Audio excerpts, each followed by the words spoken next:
Have you ever stood at the edge of the ocean watching the waves roll in? There's a rhythm to it, a constant hypnotic pulse. The water swells, rushes toward the shore, and then, just as it seems it might swallow everything, it recedes. It kisses the sand, leaves a gentle trace, and pulls back. This endless dance is a powerful metaphor for our lives. We all have our own deep, a vast, mysterious ocean of thoughts, fears, and uncertainties that seems to constantly knock at the door of our consciousness. This deep can take many forms. For some, it's the echo of past mistakes, a persistent whisper of regret. For others, it's the looming shadow of the future, the anxiety of what's to come, the what-ifs that play on a loop in the dead of night. It could be a feeling of inadequacy, a deep-seated belief that we are not enough. It could be the grief of loss, a void that feels as boundless as the sea itself. Whatever shape it takes, this deep has one defining characteristic. It feels immense, overwhelming, and relentless. It keeps knocking, sometimes as a gentle tap, other times as a thunderous roar that shakes the very foundations of our peace. We spend so much of our energy trying to build walls against it. We distract ourselves with endless scrolling, with work, with noise. We build fortresses of logic and reason, trying to rationalize our fears away. We try to barricade the door, hoping that if we ignore the knocking, it will eventually stop. But it never does it? The deep is a part of our landscape, as natural and inevitable as the ocean itself. The more we resist, the louder the knocking becomes. The more we fight, the more exhausted we feel, as if we're wrestling with the tide itself. But here is the profound and beautiful truth. The deep keeps knocking, but it never has to enter. You are the gatekeeper of your own inner world. The knocking is just a sound. The waves are just water. They can touch the shore of your awareness, but they cannot sweep you away unless you allow them to. The power isn't in stopping the knock. The power is in realizing that you don't have to open the door. Think of your mind as a house, a peaceful sanctuary with wide, clear windows. Outside, a storm may be brewing. The wind howls, the rain lashes against the glass, and the waves of the deep crash against the foundation. It's loud. Yes, it can be frightening. You can feel the vibrations, but you are inside, warm and dry.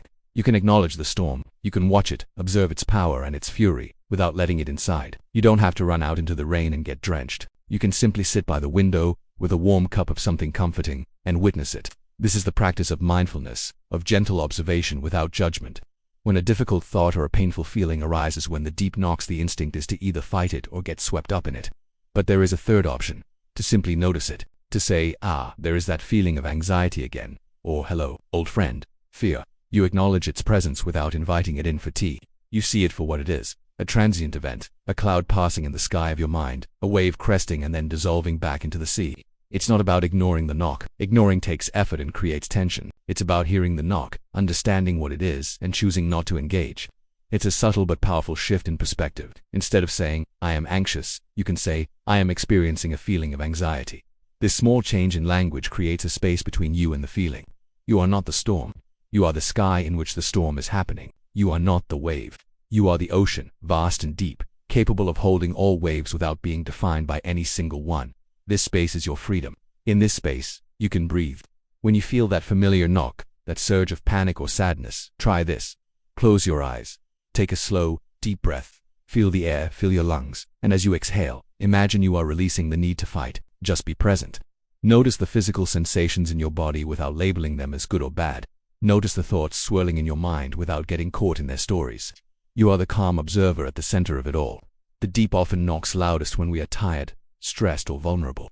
These are the moments when our defenses are low and the door seems easiest to push open. This is when self-compassion becomes our greatest ally. Instead of berating yourself for feeling weak, offer yourself the same kindness you would offer a friend. Remind yourself that it's okay to feel this way. It's human. You don't have to be a perfect, impenetrable fortress.